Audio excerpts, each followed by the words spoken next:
All right, welcome back to another episode of Totally Clutch, the Clutch Businesses podcast and vlog.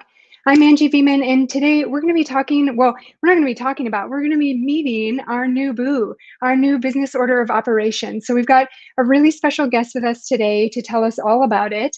And, I guess I'll start this by saying that there is a big stinky fish in the online business world, and it's content creation. So you see things about content creation everywhere on all the platforms all the time. People reminding us that we need to create more content, that we need to build our email list, that we need to go live, we need to dance, we need to sing, we need to have something meaningful to say to the online world every single day. And we need that in order for our business to be successful. That's the story that we hear over and over and over again. So I don't know about you, but I am so ready for a fresh new face. So today we've got Luis Baez with us, he's going to introduce us to our new boo, our new business order of operations. So he's a business strategist and coach, and he works to empower underrepresented entrepreneurs through online sales, training, and services. So welcome to the show, Luis. Hi, Angie, and the rest of the crew. Thank you for having me. Yeah, thanks so much for being here. This is a conversation I'm pumped to have. I'm so ready to hear about all the magic that you make happen in the online world and with the people that work with you. Thank you so much, my friend. I appreciate the opportunity. Yeah, absolutely. So do you want to tell us a bit about your background and about the work that you do? Yeah, absolutely. My name is Luis. My pronouns are he, him, his, and for my fellow Spanish speakers, N. And I am someone who has spent his entire life advocating for the things that I want and deserve.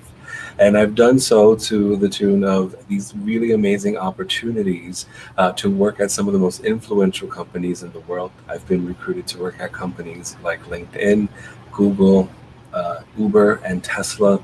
I've had a sales career and an impact of over $500 million. And if that wasn't enough for anyone else, for me, I really wanted an opportunity to take all this experience that I've amassed, all the things that I've learned, and help the next generation of entrepreneurs and leaders. And as I look at what's going on in the world and the way that things have shifted, I knew that the online business space would be the space to really drive the economic engine moving forward, especially now in light of everything that's happened in the last year. And so I dedicate myself to bringing all those really big strategies for big companies and making those strategies accessible to solopreneurs, small businesses, and micro businesses that otherwise wouldn't have access to that kind of thinking and support. And I've made it my mission to do what I can to equal the playing field in online business by focusing on reaching out to people who are female identified, BIPOC, LGBTQIA, and pouring into their businesses and making sure that everyone has what they need and deserve to see the results that they deserve. Music to my ears. I love that. It's so amazing. Yeah, and I think, we're both coming to our work from similar places. I mean, the online world is such an opportunity for people that historically have not had opportunities in a more corporate setting. So thank you so much for doing that and for making that happen for so many people that deserve it and need it. So thank you. So most people, we're just going to dive in. Most people in the online world focus on building their lists or telling you to build your list and on content creation. And you're kind of shifting things around and believe that product development is really where businesses should start and should continue to focus as they grow and continue to do the work that they do. And can you tell us a little bit about why you're shifting things a bit? Yeah, that's an excellent question. I appreciate the opportunity to share my thoughts on this. I think like most people who endeavor to start an online business, I invested in all these people who had businesses that I really admired or brands that I really admired. They offered these courses at $2 or $3 or $5 or $10,000 that really at the core of it feed into your aversion of selling. They set you up with the automations and the templates and the email sequences. You get hooked up with, the pretty website and all these things. And at the core of it, yes, they've listened to all of your requests. They've listened to all of your feedback and given you everything it is that you asked for. But they did not serve up the thing that you need. And at the core of it, I don't teach selling, I teach advocacy. I teach advocacy for yourself, for the experiences that you have, for the knowledge and the expertise that you bring to the table. But I also teach advocacy for the customer, for the consumer, for the student. And for me, that is really about stepping away from this marketing first paradigm, getting unstuck, and instead not even focusing on sales first, focusing on product design. See, the thing is that because all the programs that exist out there really feed into this aversion of selling, you haven't quite developed that confidence or capacity or swagger for speaking to someone, introducing what it is that you do, and explaining how it is that you might be able to help them. And that swagger and that confidence is missing because your product isn't all the way dialed in. You haven't all the way validated it. It isn't designed to its fullest potential, right? And your head has been so focused on getting the website looking just right, curating the perfect Instagram feed. Next thing you know, you're finding yourself focusing 5, 6, 7 hours on marketing, but you don't have the revenue that you deserve. And it's because you've avoided having the conversations about sales. And that is in part due to your confidence in your product. And that's why I have, after going through all the experiences that I've been through, investing all the money, being all the way disappointed and burned out and everything from other programs that I've experienced, I set out to design the experience in the program that I wish existed when I got started. One that doesn't keep me stuck, and one that really just hones in on what is the right order of operations for growing, scaling, and sustaining a successful business that is centered on serving and loving up on people, not squeezing sales and being very sleazy about the way that you approach things. Yeah, that's really special and really unique. So, what do you think the impact? So the focus has been on content creation and still is, very much on content creation and things like that. What do you think the impact on the industry as a whole is with that focus? Yeah, I think that the compulsion to create content over and over again, all the time, always on, etc., has actually created all the wrong habits and all the wrong intentions in some businesses. The crazy thing is, I've been following online businesses for the past few years now. Some of the most well-known businesses, well-known programs, they only open their cart once a year or twice a year, right? Like we anticipate, those moments, and we get very excited about those. And as far as the way that things are sort of like shifting right now is, folks understand what's going on. The consumer is all the way educated on the fact that they're being squeezed, and they're being pulled into this sort of ascension model where you buy into one thing that doesn't totally solve your problem. Then you buy into the other thing that kind of solves that problem until you finally get to like a $10,000 or $20,000 investment threshold, and you still might be left hanging. Right. And so when I think about like what is the importance of the need to shift the way that we do things, is that people are way more informed. They see the countdown timer, they know that it's inflated. They see the limited time offer, they know it's not limited time, it's coming back in a few weeks, right? And so how do we meet the consumer exactly where they are? Right, we have to make sure that we honor the fact that in this day and time, and after everything that folks have been through, people need to be seen, heard, and understood. First and foremost, there needs to be some kind of connective tissue, some kind of investment in what it is that you do or how it is that you do things before there's real consideration for the things that you have to offer. And even then, if the process is like too sleazy and too squeezy, then you're destroying the potential for really good relationships. Yeah, sleazy and squeezy. I love it. That's so awesome. Yeah, I think I've shared with people watching, with people listening. I've shared it with you, Luis, that I signed up for a coaching program that was not an insignificant amount of money early on when I started my business. And it's interesting because I've gone through the program. It's been almost a full year, and my year is coming up, and I have been pretty vocal throughout the time that I've been in that program or in that group, that it hasn't, I haven't had the effects. I haven't had the level of success with the tools and techniques that they've been offering.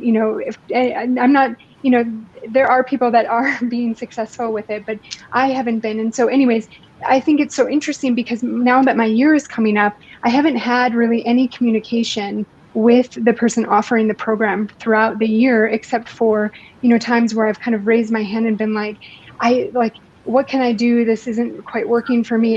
I'm not getting the same traction that I should. Anyways, all of a sudden, a month before my renewal date was up, I start getting these emails about wanting to book a call, wanting to, take this to the next level. And I was like, but I'm not even at the level that I was supposed to be by signing up for this. And now you want to talk, and I mean, I know these are automated emails that are going out. It's not a person that's sending them, but that I haven't even gotten what I should have out of the first part of it. So it did make me feel like, it was a disappointing experience to begin with, but whatever, things happen, and everything, not every program is for everybody. But I was like, wow, that's really interesting that that's there's no connection point throughout the entire 12 months, and then the end comes and you want more money. You think you want me to buy up, you want me to buy more, and you haven't really even earned the amount that I've paid you already. Yeah, that message is entirely tone deaf, right? And that's exactly the Yeah. experience that a lot of people are having. It's like, wait. Like, let's first of all, let's have an honest conversation about the fact that a lot of these strategies that people teach, right, they have a limited amount of capacity or success rate, et cetera, that they're not admitting to you. Right. And Hmm. ultimately, they're pushing strategies that worked for their business, and they're trying to tout their expertise in that strategy as a way of building their name and reputation. And listen, it's Yeah. worked up until a certain point, right? Like that has helped to launch many careers and many brands, but the market has shifted now, right? People don't want to spend thousands of dollars to only have a Zoom once a month Q&A, to be corralled into a Facebook group to fend for themselves, post questions, be left hanging, etc. Right? I think folks have gotten to a point where it's like, yo, enough is enough of spending thousands of dollars, spending these monthly, fees, and being in these programs, and not seeing real traction. And again, a lot of these programs were designed with this real sort of like marketing first paradigm in mind. And now I'm here because I really want to shift this paradigm away from that. I want folks to know that you can have the pretty website, you can have all the automations, you can subscribe to all the things, you can spend all the time on Instagram, LinkedIn, and everywhere else, and you can still not have the revenue that you deserve. You can still Hmm. not have the money to pay the people to help you to do the things that are burning you out, right? And I think the part that's very upsetting when I connect with people, and this is why I have to really hold space when I connect with folks, there's this real upset when I share with folks, like, hey, you didn't need the pretty website or the Instagram to start making money. What you Yeah. needed was a very thoughtfully designed product or service or experience, right? And if you had that, and if you could articulate to someone, hey, you have this problem, I can help you solve it in 4 weeks. There are 3 phases to solving this. And, I pick up and I do the heavy lifting in these ways because I know that you don't want to do this kind of work. This is why I charge what I charge. This is why we work together as long as we do, right?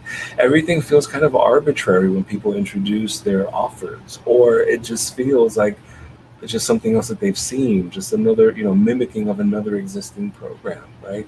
That thoughtfulness isn't there.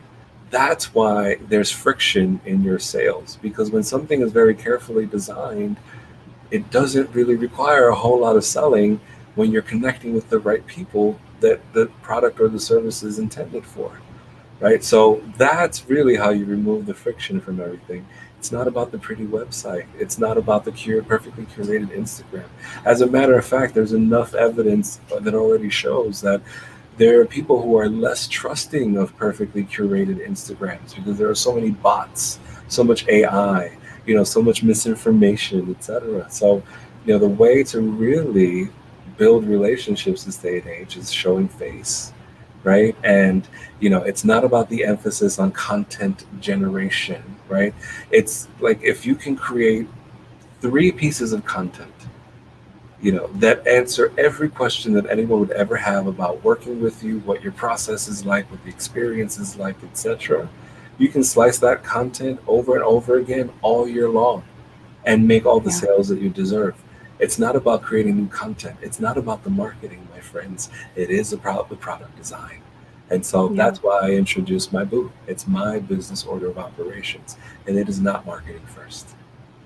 Yeah, it's awesome. I mean, it's so important. And I also just want to go back to something that you said about, a lot of people that are selling programs right now that are offering coaching services and things like that are people that are not necessarily trained to do that. They are people that have successfully done something for themselves, usually with the help of another coach. And they are now trying to say that this is a proven system. I did it, so you can. And there's not a lot of, I mean, as they build their business, obviously they have, you know, there are more and more people then that use the system that they have and use it successfully. So, they start to generate some data points that way. But starting out, a lot of them don't have that background. And that was something that, I kind of just assumed coming into my own business and coming into the online world. And I kind of teeter on both sides. I'm in the online world and businesses that are working B2B.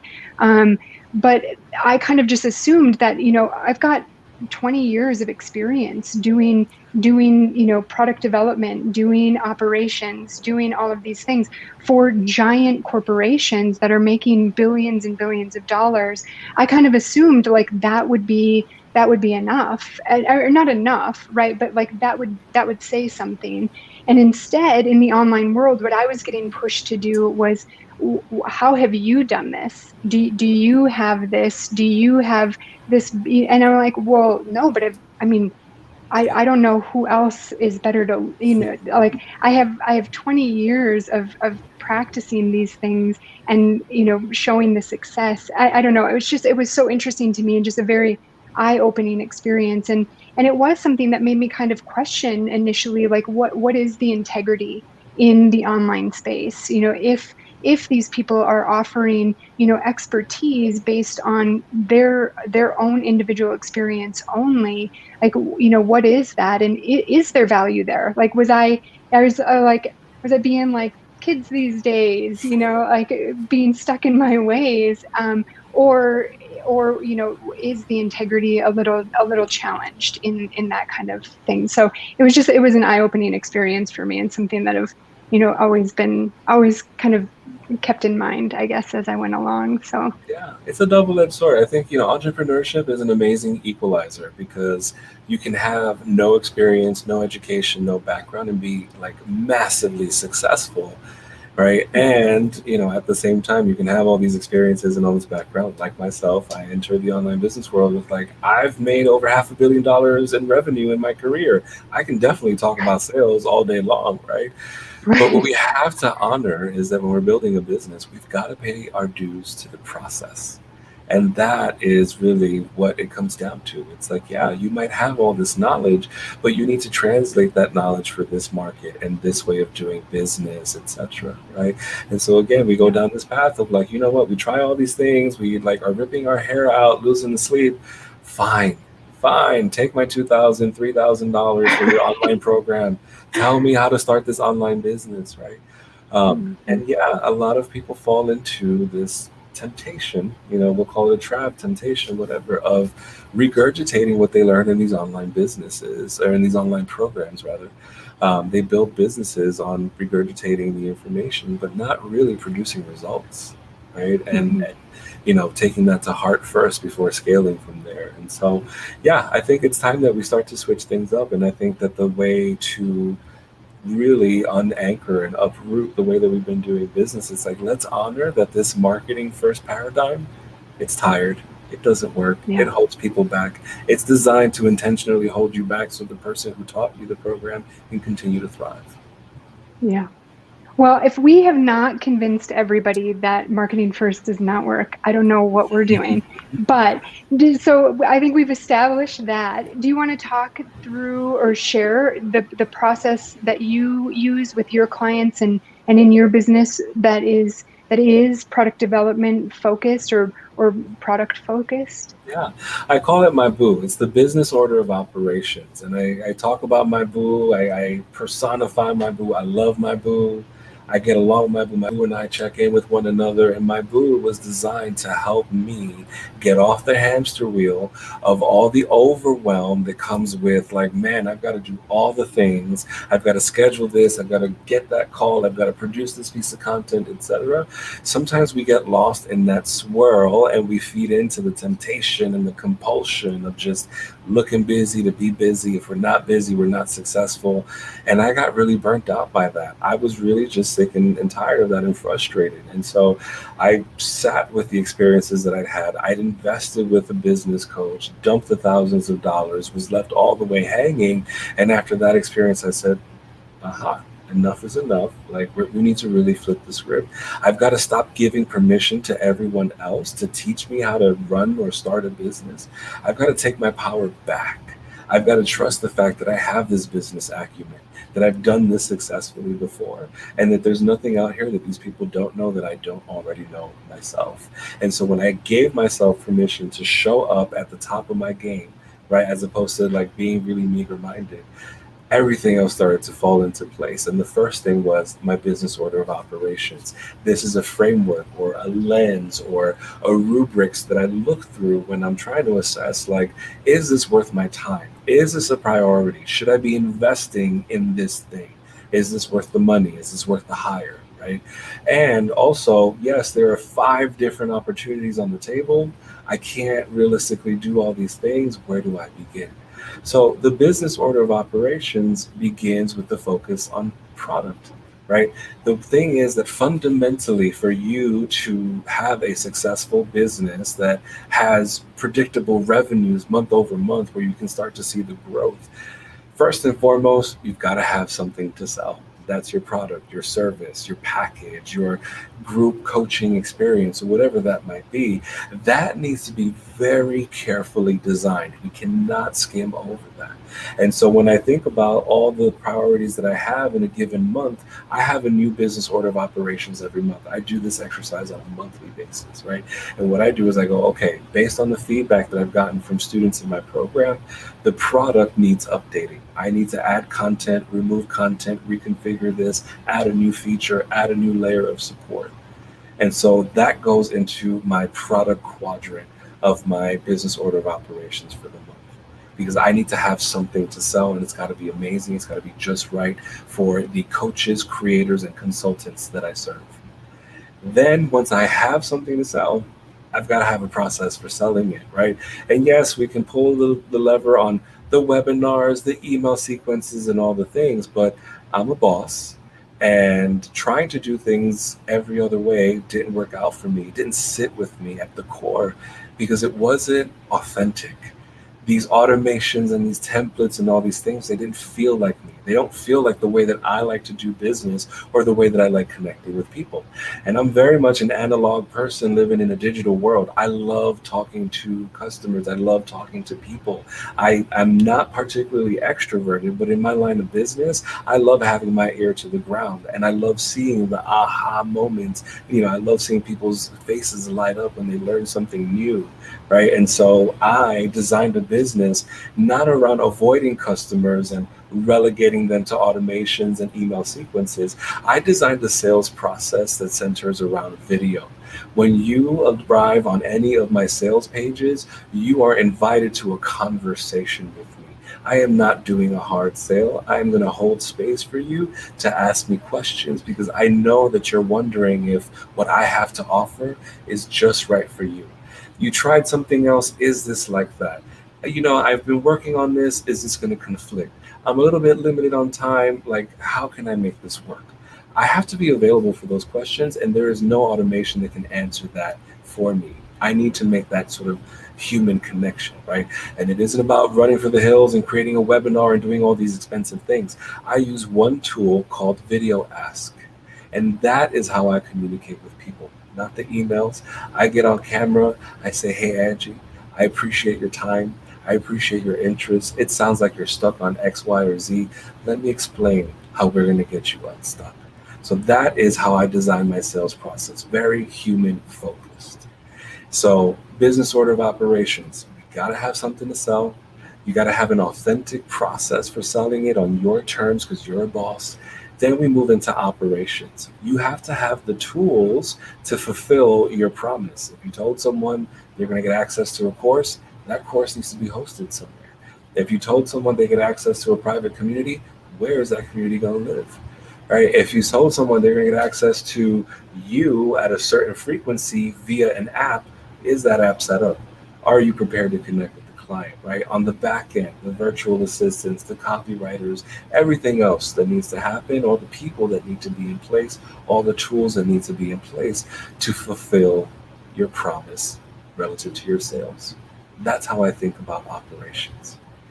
And then the last piece of all of this, once you have something to sell, a process for selling it, and all the tools for fulfilling the sales and supporting the customers, then and only then am I going to go down the rabbit hole in thinking about marketing, because I don't have 4 hours to spend aimlessly on Instagram. I need to have a very specific purpose and strategy for that. And the only way that that strategy and purpose becomes clear is when I've removed the anxiety of what it is that I'm selling and how I'm selling it and how it gets fulfilled. Because I can then show up very confidently for conversations with total finesse, total swagger, total calm and coolness when it comes to my marketing, because everything else has been figured out. So that is how I prioritize my time and energy.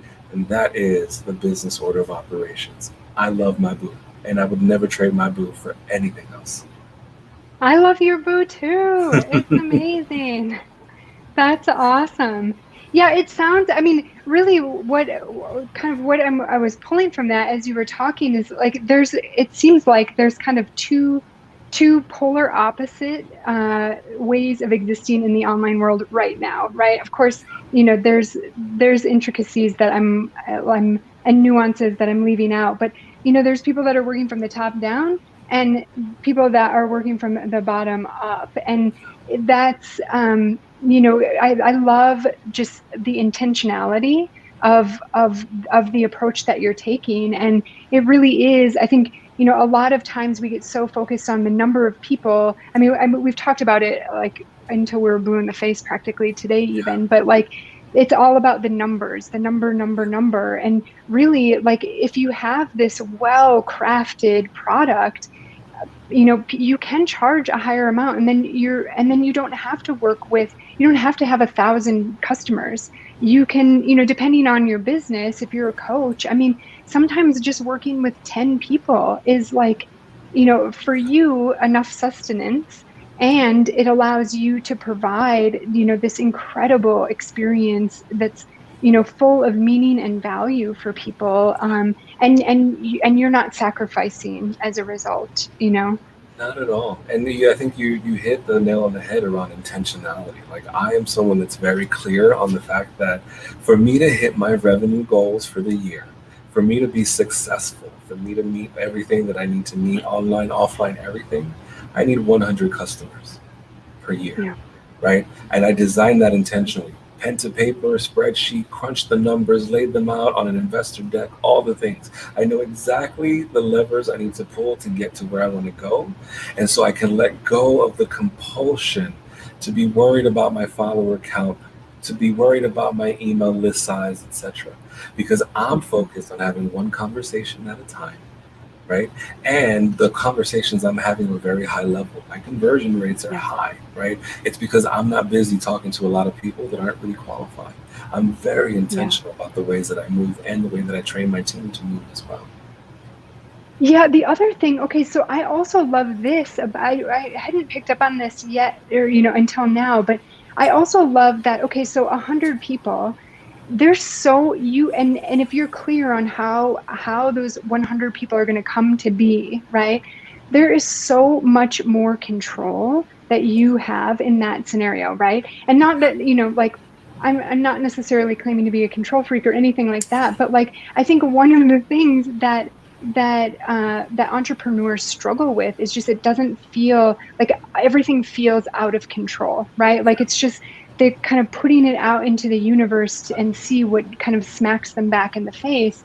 And it's so like you I can see that it produces a lot of anxiety, right? That lack of control or that feeling of not having control produces a lot of anxiety. And if you're after 1,000 people and you're going to get those 1,000 people or 10,000 people, whatever it is, through Instagram ads or Facebook ads or whatever it is, like there's no control in that, right? Like, I mean, sure, some people are better at running ads than others, but like still, it's kind of like a flip of the coin in a lot of ways. And when you're making that real connection with all of those people and being so intentional along the way, there is so much more control that you have in that. And I don't know, I love that for you, and I love that for the people that you're working with. It seems like such a beautiful ecosystem, right? It is really important, and you hit on something that a frustration a lot of people meet when I connect with them is they've gone through the launch, right? They made the big announcement, launched the ads, the email sequences, the webinars, and all the things, and they're like, I spent $10,000, but I only made $11,000 in revenue. Like this isn't really Yeah. adding up for me. This isn't going to be sustainable. It's like, yeah, Mhm. because you ran the ads and you ran the emails, etc., but you never spoke to customers, right? I think that the Right. important thing is for you to really reap the full benefit of that kind of investment of running ads and doing all the things is think about inserting yourself using a simple tool like Video Ask to create more connective tissue between you and that person. We have to Yeah. honor and acknowledge the mindset of someone that comes in through an ad, right? Because they've been passively consuming your content and they slowly arrived at like, this might be an interesting solution, right? And that's a very different experience than someone tapping on your shoulder and saying, hey, Angie, based on what I see about your business, based on what you've shared, I think that there's something here for you. And Yeah. that personalized touch is going to have a far higher conversion rate than someone passively coming in through ads. And so when you talk Yeah. about like that control, yeah, I work with a lot of entrepreneurs who feel like they don't have control over their own revenues, their own destiny, right? And that's what part of the work that I do is like we put you back in control by shifting the focus away from this marketing first, ads first kind of model and really illuminating like this is your potential. You want 50 sales, drop 50 messages and you'll get them. Right. Yeah. That's awesome. That's really great. So, is there something? I mean, I feel like we've only been talking for 5 minutes, but we're actually close to time, like even a little bit over. But is there not even just one thing, but well, actually, let me ask this: no? Oh my gosh, I'm getting like totally stumbled here. But so, is there one thing that people can do today? So, whether they're in business or already, or they're thinking about starting a business, is there something that they can do today to start to play around with this process that you work with? Absolutely. I would say take a piece of paper. I'm very analog, right? Like we can talk about doing things Yeah. online all day long, but take a pen or a pencil. I'm big on clicky pencils. Get a blank sheet from your paper or your notebook, draw two lines, four quadrants, and just write them out. Product, sales, operations, marketing. And just take all those things that are like swirling in your head, all your ideas about, oh, I want to do this, I want to introduce that, I think it should include this, etc. Just dump them into these quadrants and start eliminating all the things that you know don't need to happen, right? So if it isn't going to yield a sale more immediately, if it requires like, oh, months of design and preparation and whatever, then you're missing the point. I think that the most important thing is get into the zone with loving up on your customers.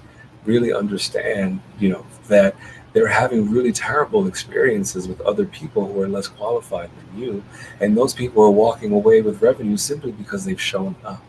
So I need you to show up. I need you to be intentional and be thoughtful. You will always win when you really show up for customers.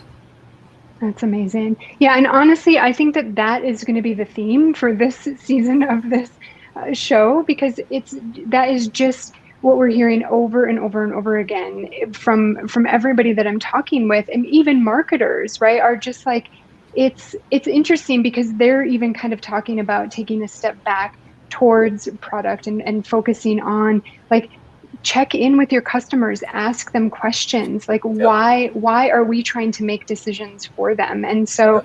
I think, there's that authenticity that comes through in that, and because really all of our businesses are here to serve other people. And I think it has, I don't know that this is a new problem, but it becomes kind of easy to forget about that, to kind of Yeah. let that idea go when you're focused on numbers and paying your bills and all of those types of things. So I think, again, it just, and I think I've said this with everybody, is that it creates such a great experience, not only for your customers and your clients, but also for you as the business owner, and any of the team that you work with. It's just, it feels so much better. It's like the biggest breath of fresh air ever.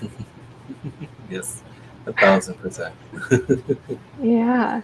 Well, thank you, Luis. This was so great. And again, like, I love what you're doing. I love, going back to the beginning and building this strong foundation. And, I love your ability to connect with people. And for those that are, for those that are watching, those that are listening, if you haven't, I'm going to put it up on the screen here. Go to Luis's website or any of his social media pages, and you'll see that come to life. Just that ability and willingness to connect really, truly, and authentically. So thank you so much, Luis. I really appreciate you talking with us today. Appreciate you, my friend. Thank you for having me on the show and giving me this Yeah, opportunity to connect with your audience.